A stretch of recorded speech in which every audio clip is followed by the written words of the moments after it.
There's going to be so many times when you want to quit, so many times when you find the work exhausting or painful. There was a period of time when we were on food stamps, and I literally sat outside every single day. I would be out there for hours, for a month straight, just holding up the chocolate bar saying, "World's finest chocolate." Car came to a screeching halt, and I remember just looking up and seeing the headlights in the rain. You worked at McKinsey and Co. for quite a long time. They notoriously only usually hire from Ivy League schools, which you didn't go to. Big exit to eBay for a few $1 billion. How did you make Skype go to such a high valuation? Whoever had an idea would tell the other, and we would start that business. I remember the first 3 months was like the hardest that I had ever worked. £2 million in 2014 and then another 3.7. If you want extraordinary results, you have to work in extraordinary ways. You had a heart attack in a flight after working so many late nights. There's 1 billion accounts on LinkedIn, and I'm number 4. What are the key viral success factors? I think one of the defining characteristics of somebody who achieves extraordinary results is having a... So before we begin, I'd like to start with this story I found online about you in your childhood, because I think it's a good way just to get into the type of person you are, because when I read this, I was completely amazed. So I read that when you were 10 in 1985, you were handed a booklet for a charity initiative, and whoever sold 20 boxes of chocolates would win a brand new BMX bike. Yeah, so, oh my gosh, that's so long ago. Yeah, so I grew up in a working class family in the States. Yeah, we had stuff, but we didn't have a ton of things. And I remember, there was a period of time when we were on food stamps, just to make sure we had enough food coming in, and we would get donations from the local parish, sometimes during the holiday period, to make sure we had enough food and things like that. So I kind of grew up with seeing, a lot of my fair share of struggle, hardship, or whatever. And we didn't always have, money for things. And so I had a bike, but I didn't have the best bike. And I saw that there was a path to getting, a proper bike, which, my parents couldn't afford. If I sold what was a huge number of, chocolate bars, right? So 20 boxes, I'm trying to remember, I think there was 30 chocolate bars per box. It's you had to sell 600. And so most kids, maybe they might sell a half a box or a full box. So 20 was a big ask. And all I could think to do was to stand outside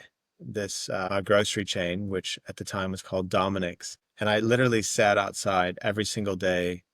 I would be out there for hours after school for a month straight, just holding up the chocolate bar saying, "World's finest chocolate, $1.50. And I think probably some people started to buy the bars, but when you see a little kid every single day for hours for a month straight, and I was literally 10 years old, and I would be riding my existing bike, which I wanted to upgrade, down these very busy streets with all the chocolate bars. And I'm sure I started to get some sympathy purchases after a while. And I remember one night in particular, I was returning and I hadn't, sold all the chocolate bars because it started to rain, and I was driving home. And as I was going across the busy street in the rain, bottom of the boxes broke and all the chocolate bars went into the road and got completely soaked. And I was probably lucky because I remember a car came to a screeching halt, and I remember just looking up and seeing the headlights in the rain, kind of going down very, very hard to the headlights. And then just seeing the legs of whoever that adult was. I don't even remember their face. And they said, "Can I help you?" And they gathered all the chocolate bars, and I put them all into my jacket, which was on the handlebars. And I rode home with all the chocolate bars, which continued to collect all this water, right? And I got home and we spread all the chocolate bars on the floor. And my mother looked at them all, and they were completely ruined. And again, my parents didn't have the money, right? And this is close to the deadline. And so it was 2 boxes, just gone. And I remember I thought in that moment, "Oh, I'm not going to make it," right? It's I'm 2 boxes short. Now, luckily, one of my mom's friends who owned her own business heard what was going on, and she said, "I'll buy it." And so at the end of it, I hit the target and got that BMX bicycle. I think I sold 20 boxes, and I think the next highest in the whole school was 2 or something. That's incredible. And now you've been named CEO of the Year, top 30 entrepreneurs in the UK, Britain's most disruptive entrepreneurs. Does that kind of blow your mind, going from selling chocolate bars to now being one of the greatest entrepreneurs in the world? Well, I wouldn't. So first off, I definitely wouldn't say I'm one of the greatest entrepreneurs in the world. There's people are far better than me. There's this beautiful quote by John Lennon, life is what happens while you're busy making other plans. And I would have never guessed that I would have gone from that to consulting to tech to, and I know we'll probably talk about this later, to like, I went into Mexican restaurants to what I do now. But I've just always had a determination and an excitement around building things and doing difficult things. And that's always motivated me. So yeah, I would certainly wouldn't have guessed it, but I guess when I look at the seeds of determination that I could see so clearly planted in my youth, I can't say I'm not surprised, right? Where do you think that motivation and determination came from? So I think part of it is there's that nature versus nurture argument. So part of it is just nature. I think I was just born very, very gritty, very determined, very like, get out of my way, I'll do it, whatever it takes. And then I'd say the other thing is, growing up with like not having that much. So I realized it was on me. So for example, when I went to university, I wanted to go to like an Ivy League school, but it was just not in the cards because my parents couldn't even, fathom supporting me through that. And I didn't have any financial support at all for university. So I had to finance it myself through a combination of student loans, qualified for some grants because of how low income my family was. But then half of it I had to finance. The whole time I was in university, I also worked 20 hours a week to pay. So, all of that, I guess the commonality through all of that is like having to work hard. And I think the ability to work hard, the ability to show up and do things, whether you feel like them or not, having a high threshold for pain, for example, which you'll see, for example, even in elite athletes, I think that's fundamental to achieving outsized, results in just about anything. That's really interesting because, well, you worked at McKinsey and Co. for quite a long time. And I read this interesting story about how you actually got into McKinsey and Co. because they notoriously only usually hire from Ivy League schools, which you didn't go to. Can you tell me a little bit about that? Yeah, that's another example of finding a way, right? So I went to the University of Illinois, Urbana-Champaign, which is a good school. It's not Ivy League, it's good, right? So it's not like world class. Although, I mean, they have some parts of it that are considered that. And I was in a management and organizational behavior class that was being taught by a visiting professor from Stanford University. And I only joined this class because I thought, well, when am I ever going to be taught by somebody from Stanford? Like never. So I should join. I joined just for that reason. And it's about midway through the semester when the professor said, now, if anyone in the class were to get a job at the company that I'm about to profile next, I'll fall out of my chair. And that was like, man, whoa, what a challenge. So what is this company? And the next slide is about McKinsey and Company. I have no idea what McKinsey and Company is. And he says it's management consulting, had no clue. I didn't even know what that meant. But he said it was like the gold standard, #1 management consulting company in the world, notoriously difficult to get into. They accept only 1% of applicants, and the majority of the applicants come from the Ivy League. So you can understand like just how ruthlessly competitive it is. And that was so alluring. I was so attracted to that. And I went up to him afterwards. I said, I'm going to get a job at that company. And he said, well, I don't, like I said, I'll fall out of my chair. So I had to be very, very strategic. And as I started to research about McKinsey and Company, one of the things that I saw that they look for was you being well-rounded, you having, for example, stuff besides school. And so I didn't have any extracurricular activity. So I joined the finance club. And yeah, we were in a meeting for the finance club, and the president of the club said, could somebody help organize a field trip? Boom, my hand went up. I said, yeah, I'll do it. And they said, okay, what do you have in mind? I said, how about McKinsey and Company? And everyone said, that sounds great, but they won't accept a field trip from us. I'm like, okay, well, just leave it with me. And I got in touch with the Chicago office and I said, from University of Illinois Finance Club, the company would love to see, the inner workings of it. Would love to come up for a field trip. And they said, yeah, absolutely. We'll welcome you. That sounds great. And so when I went up, I then got to meet the head recruiter in person. And it's the whole, putting a face to a name. And I said to her as I was leaving, I said, wow, this has been absolutely amazing. I was super excited about the company, super excited to come here. And now that's 10x after, seeing it. And could I send along,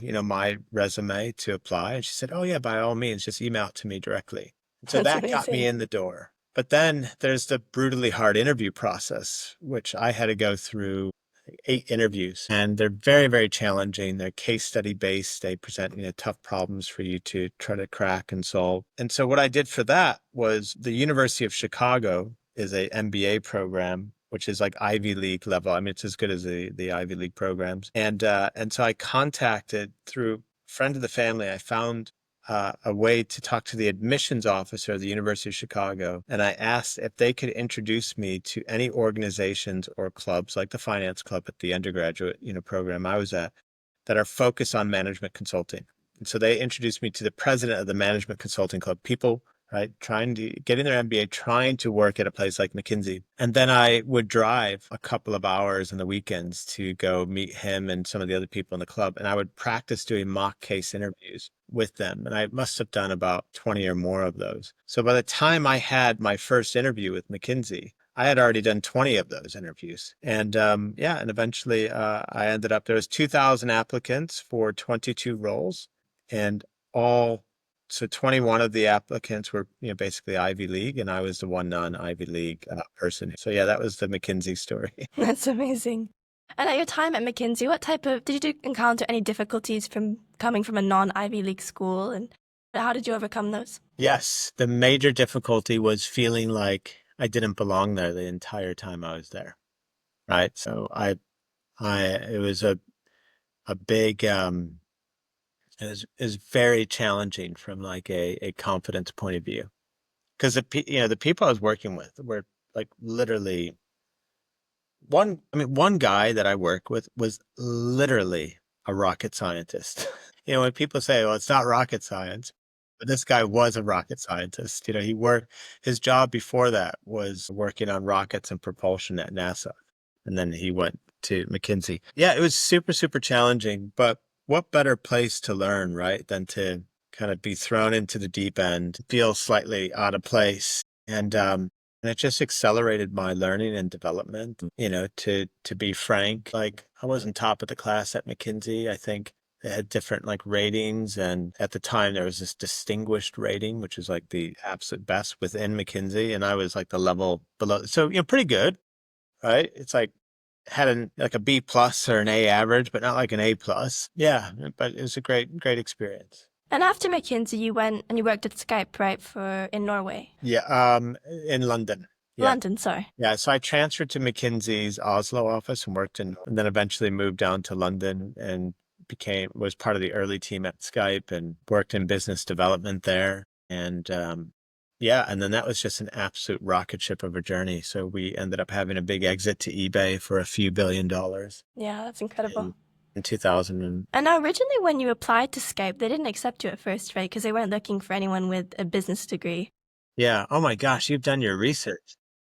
Yes, yeah, this is another example. So yeah, so I was looking at Skype and I thought, wow, I want to be part of this company. And I sent them my resume. I said, nope, yeah, we're not looking for business people. So I waited 3 months, then I sent it again. And I just kept pushing, and then I got the interview. And yeah, after an initial rejection, I got the job, which is like a good learning point, right? So most people, I think, on the planet, if they got rejected by a company, they wouldn't think to apply again 90 days later, right? They would just take it.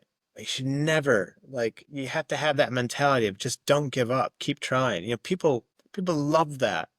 Fellow high achievers, high performers, when they see that you have that tenacity, they love it, and it gets rewarded. Do you think there's a point where you not need to give up, but after you keep trying at something, and if you keep getting rejected, is there a time where it's right for you to move on and try something else, or just keep trying until you succeed? Yeah, no, yeah, of course. Like I wouldn't have done it 9 times in a row. But I probably, if I got rejected again, I probably would have tried a third time, right? So I think it's obviously you have to use a bit of common sense to determine, when you should move on. And then sometimes you do need to just quit and move on. Eventually I decided to move on, for example, from McKinsey, because I realized that I wanted to do something more on. Yeah. So it's not an always, try until you die thing. Skype was in quite a short time period from what I researched, like over 2 years, that it really grew and became $1 billion business when no one had really heard of it before.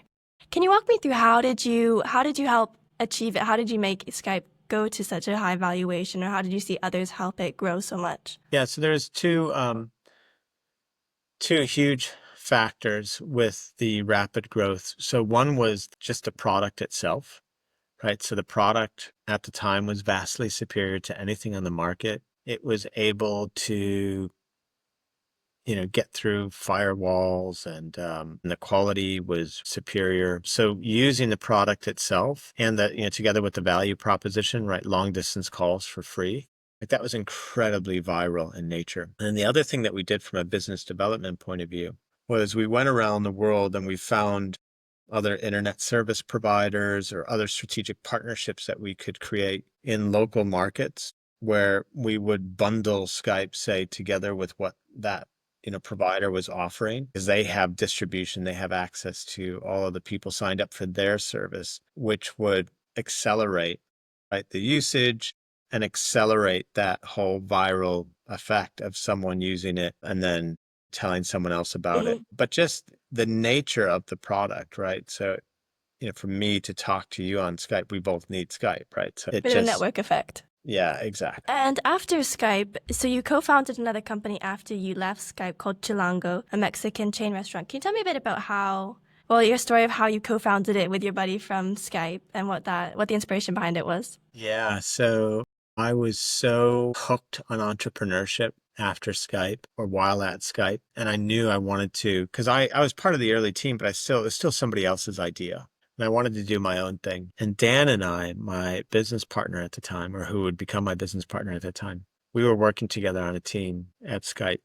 So we just had a pact that whoever had an idea would tell the other, and we would start that business. And having grown up on Mexican food in Chicago, I was missing Mexican food because we're in London now at the time, right? Mm. I was missing Mexican food. I knew what good tasted like. I heard lots of other people talking about either a lack of Mexican food in London, or when I would be out with them and then we would be eating some of what was available, they thought it was great. And I thought, whoa, this is like, because the food was crap. It was like really bad. But this is an example of a lack of competition breeds like a poor reference point. And I just thought, yeah, this is a fantastic opportunity. I know what good looks like. There's very successful operating models that we can use from the US. And then we got started. And originally when we got started, it was called Mucho Mas.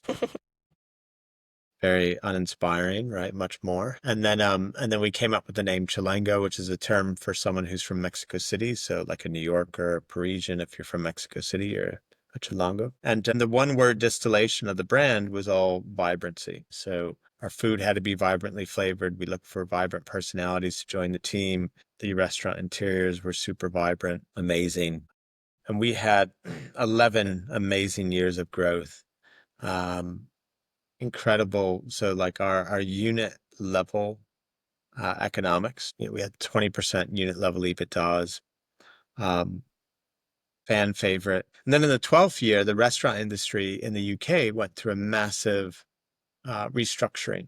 And that was driven by, a bunch of factors. I think, Brexit would have had an impact on labor rates. But the main thing, though, was the entrance of all these food delivery platforms, such as Uber Eats and Mm. Deliveroo. And it just changed how restaurants worked and how people consumed food.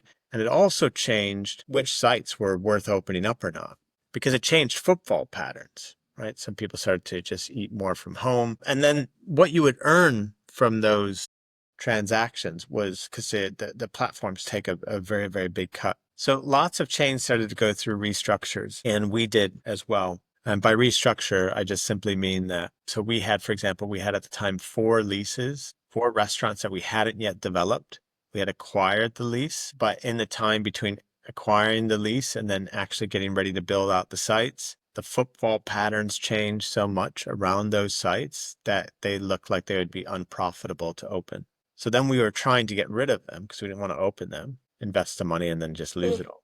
But then nobody wanted to take them off our hands because they saw the same things. And then eventually, when you acquire lease, you have a rent-free period in which you can build out, but it comes to an end and then suddenly you're paying rent, but you're not making any money. So obviously that doesn't work right from a business point of view. So this was happening throughout the whole industry. Jamie's Italian went out of business, actually. Jamie Oliver's chain. There's another chain, massive chain called Carluccio's. I think they shut like 25 restaurants. Prezzo shut like 100 restaurants. We were fine until the tail end, and then it caught up with us too. So the restructure we went through was basically to reorganize the amount of debt that we had in the business, turn some of it into equity to lower our debt expenditure, the financing payments on loans, get rid of those leases that were impossible to offload, and then emerge from that with a healthier business.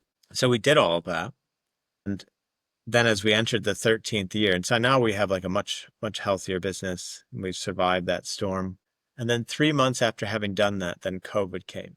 And COVID, the government support loans for COVID were structured, or there was a clause in them that said if your company's been through a restructure in 12 months prior to your loan application, then you're automatically disqualified from any government support. That's rough. So all 13 of our restaurants at the time went into a zero revenue environment, zero, but the rents were still being collected and we had no government support. So the whole thing within 5 months just completely imploded. And that was painful, right? To say goodbye. I think in hindsight, things though that we could have done better.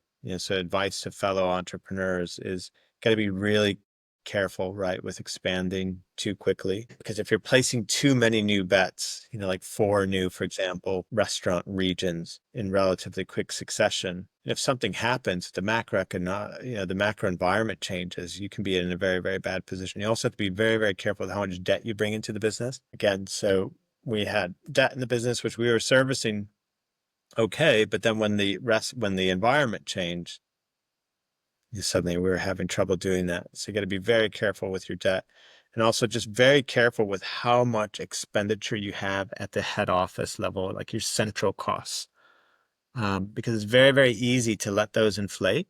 And it's super easy to, like, everyone will make a case for their department for why they need to be spending that much to resist the temptation to kind of say yes to. What was it like, especially at the first couple of years of Chilongo, when you're just building it at first and you haven't started expanding yet, and it was mostly just you and Dan doing a lot of everything, basically, from the marketing to the ops to getting all the meat suppliers. How was that journey? Like, how did you balance your work and life? It was very challenging. I remember the first 3 months was like the hardest that I had ever worked. We would work sometimes till midnight, go home, sleep for 3.5 hours, and then wake up at 4 and go to the local meat market to buy meat that we needed, right, for the restaurant.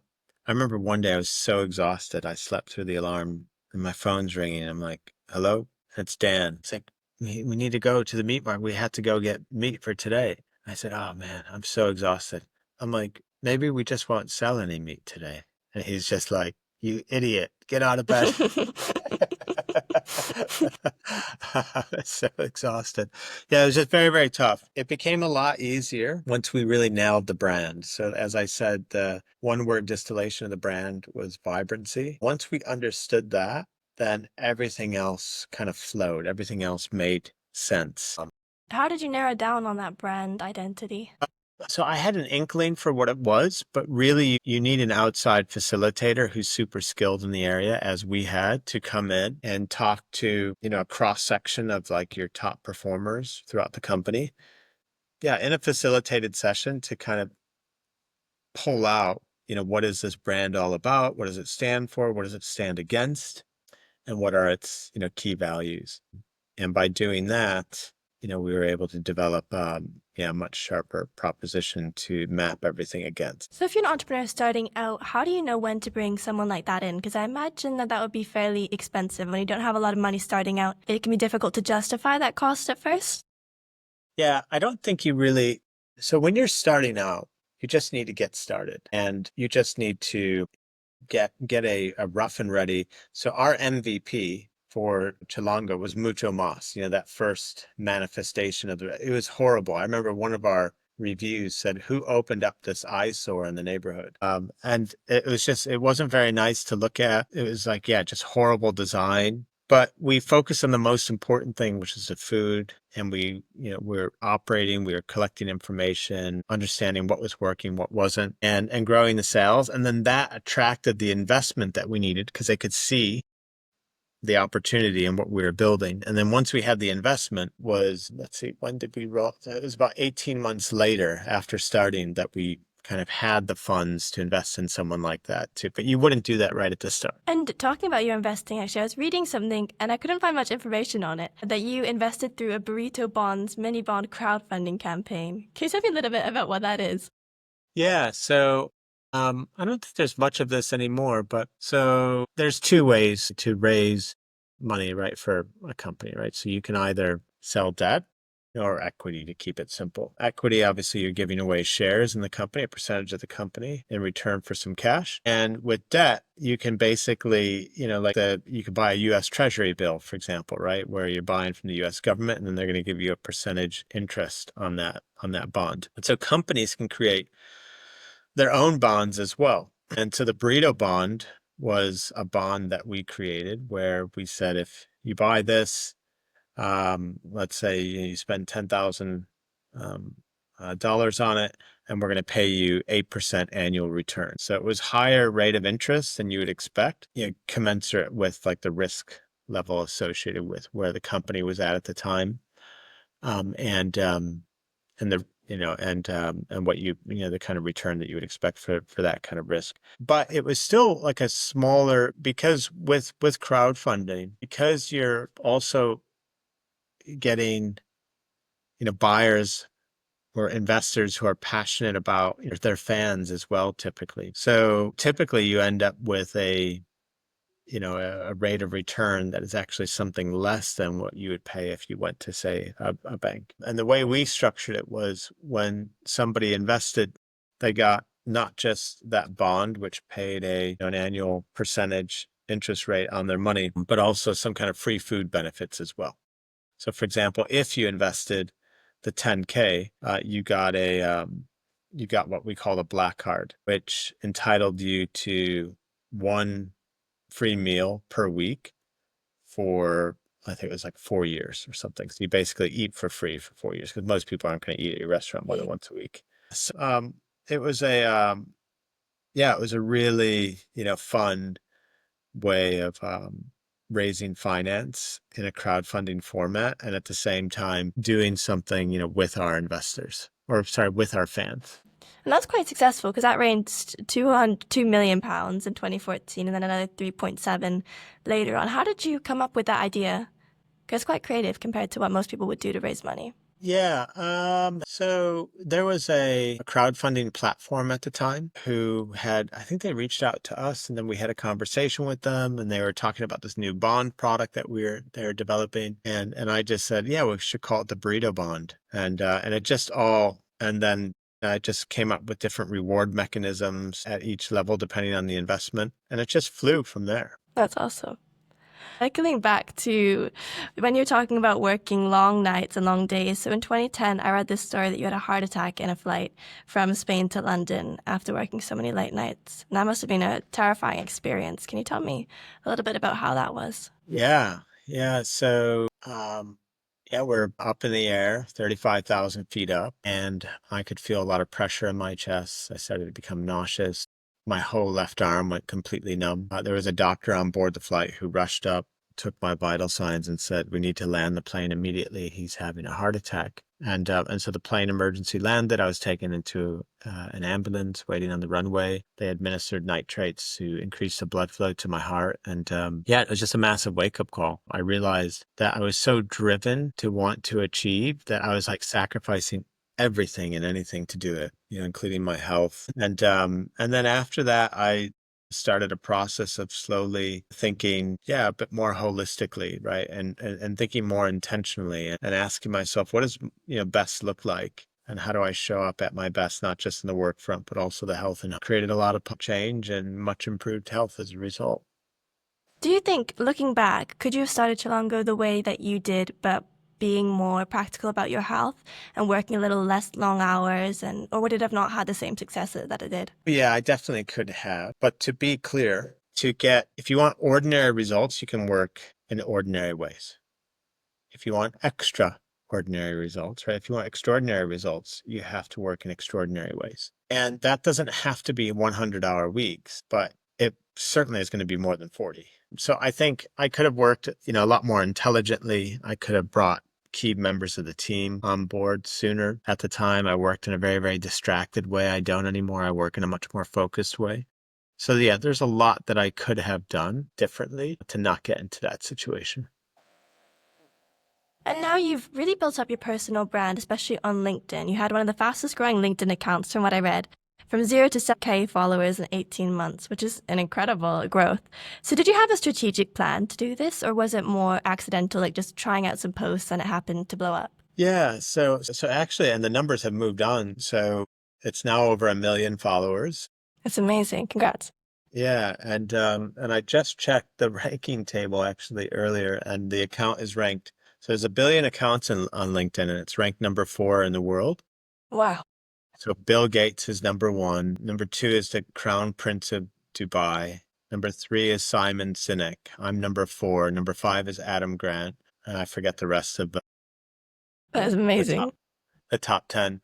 So I started a post about 2 years ago. I'm going to be 50 soon.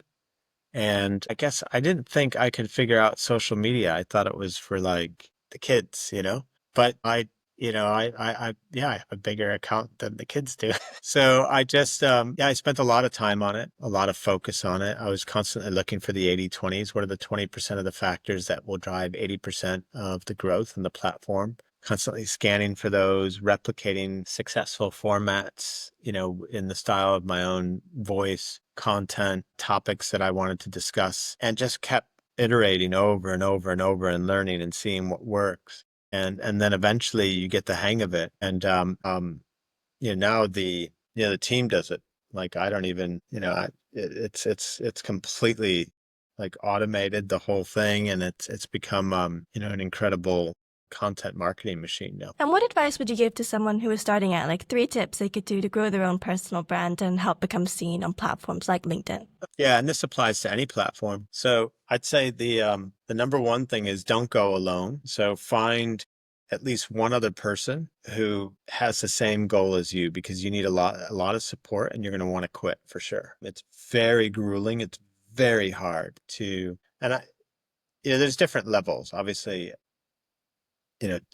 Being within the top 5 in the world on LinkedIn, or the top 5 in the world on YouTube, or top 5 in the world on Instagram, that's one level. You don't have to get to that level, but certainly anything top tier is you're going to feel like quitting. And so having, camaraderie and challenge, so both support and accountability with someone else who's also on that same mission, that's a huge factor. And I had that. The second thing is, um, success leaves clues. So look at the other top performing accounts in the platform and identify what are their most popular posts, what are the topics, what's the style of those posts or the videos or whatever it might be, and think about how could you do something similar on a topic that you want, but try to decode what are the key viral success factors that you think drove the success of the performance of that media or that post or that video, whatever it was. And then the third thing is just, constantly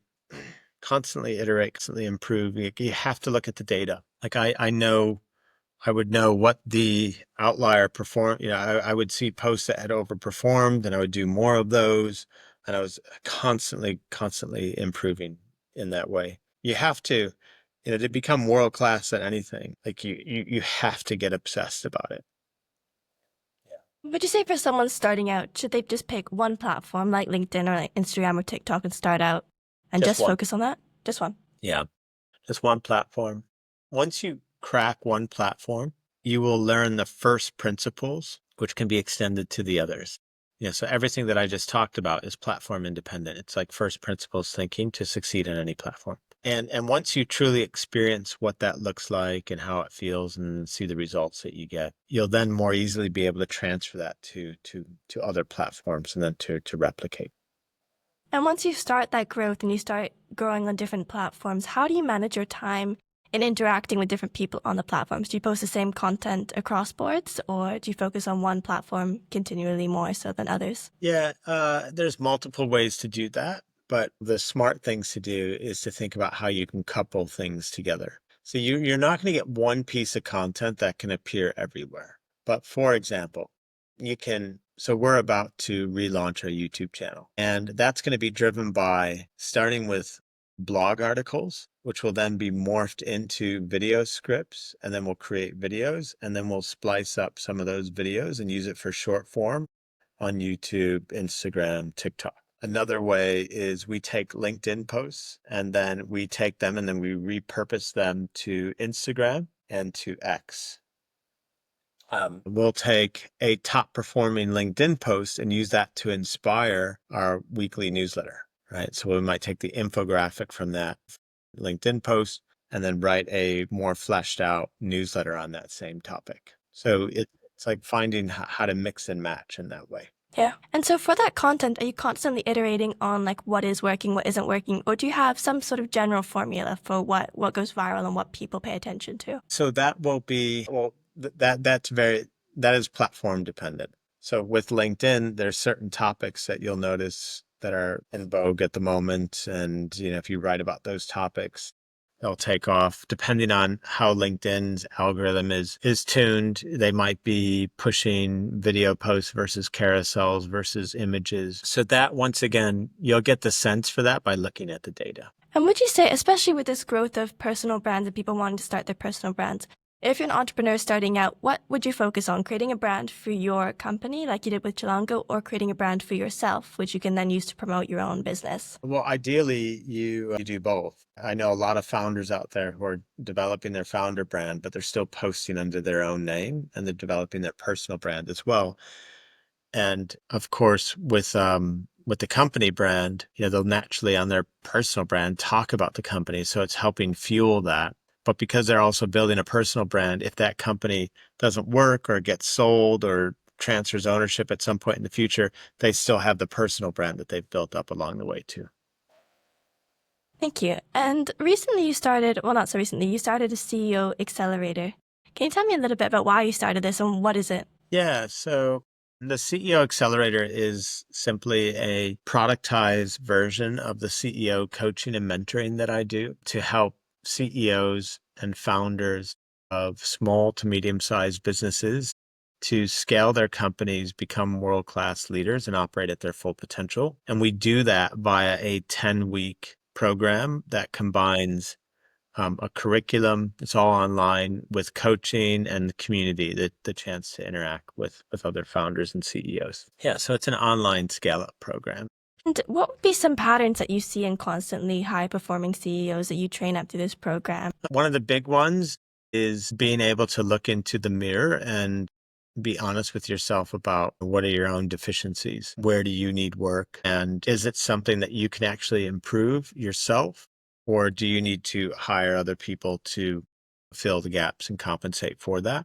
That's one. The second is the ability to narrow focus on what is most important. And a great question to help arrive at that is to ask yourself, if every area of my business were to maintain its current level of performance, where is the one area where change would have the greatest impact? And then the third thing would be their usage of time. So the output of that second question needs to be something that you work on for 1 to 2 hours every single day without fail. And that's how you create leverage, within your company. And just to wrap this up, you wrote a book a while ago called The 3 Alarm System. For anyone who hasn't read it, can you just walk us through what are the 3 alarms and how do you implement them in your life and in business? Yeah, so all it is 3 alarms on my phone that remind me of what my best self looks like in the 3 areas that matter most. So at 6:30, an alarm goes off and it says World Fitness Champion to remind myself that's the version of me that goes to the gym. At 9 a.m., another alarm that goes off that says World's Best CEO to remind me how would that version of me show up for work.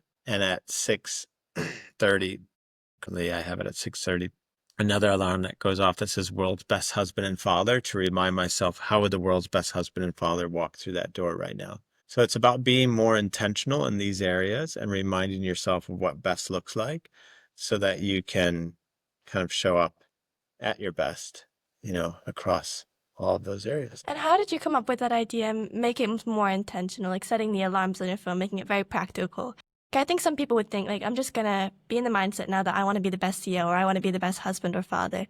How did you come up with the idea to make it so practical? Well, I just thought, number one, people need to be more intentional, right? Rather than react through the day and define what good looks like. And then two, if intentionality is a bicycle, we need some training wheels on it. And so the alarms are the training wheels, to remind you, here's what you said good looks like. Are you being like that right now or for the segment of the day that's about to happen? And the phone is something that we have on us at all times, right? So it's an easy place to create that. It's awesome. Well, the scene is yours now. Is there anything else that you haven't shared today that you'd like to share with our audience? No, well, maybe the last thing I would say is, and I mentioned this earlier, I think one of the defining characteristics of somebody who achieves extraordinary results is having a high threshold for pain. And I know that might sound a little bit like crazy, but there's going to be so many times when you want to quit, so many times when you find the work exhausting or painful, and not quitting becomes your competitive advantage. So if you just keep pushing on, of course, doing it in a healthy way, yeah, you'll achieve amazing things. Do you think there's a way that you can train yourself to do that and just to be in that mindset and to keep going even when you face rejection? I think you have to have the intention and you just have to practice. It's like a weight. At first, the muscle to do that is going to be weak, but then you need the events that create resistance around doing that. And you have to step into them, lift the weight by practicing doing things that you don't like to do. Well, thank you so much. That's it for the pod. Thank you for coming on. It's been a great chat. Thank you too. Thanks for having me. That's a wrap. Awesome.